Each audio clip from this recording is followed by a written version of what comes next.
Je m'appelle Aliénor Vallée, je suis artiste vidéaste depuis une dizaine d'années. Je pratiquais déjà la photographie argentique quand, pendant mes études, je me suis intéressée au cinéma documentaire et me suis formée à la vidéo.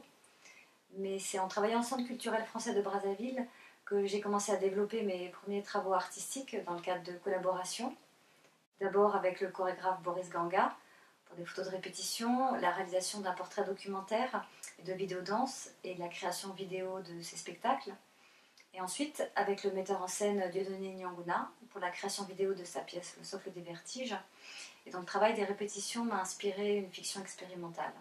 La photographie m'a permis d'approcher le monde d'une façon plus sensible, mais pour interroger le réel dans toute sa complexité, je me suis sentie à l'étroit avec ce temps arrêté, suspendu de la photo. J'avais envie de faire vivre les images, de raconter des choses avec, et c'est vraiment cette dimension du mouvement que je suis allée chercher dans la vidéo.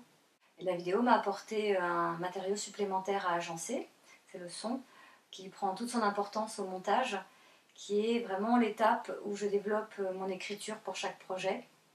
L'outil numérique permet de transformer radicalement des images tirées du réel.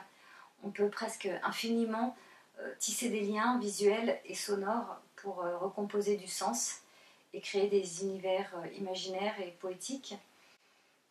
La mise en espace sous forme d'installation vidéo m'intéresse aussi, car cela permet une approche beaucoup plus sensorielle.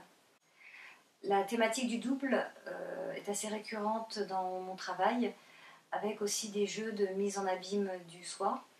Dans Wave, je mets en scène les liens troubles entre un auteur et ses personnages. La thématique de la disparition et de la métamorphose, en particulier du paysage et de la ville, traverse aussi beaucoup de mes travaux. Dans Horizon vert azur, j'évoque l'acte de résistance d'un arbre. Là, on retrouve également la thématique du voyage, souvent sous forme d'errance initiatique. Dans Les montagnes invisibles, je raconte un voyage du regard. J'apprécie l'exigence de la sélection de Mac Paris et son ouverture à des artistes qui ont des parcours autodidactes. Mac Paris, pour moi, c'est la possibilité de montrer, de faire connaître mon travail dans un cadre prestigieux. C'est aussi l'occasion d'avoir des échanges avec le public et avec des professionnels pour expliquer ma démarche artistique.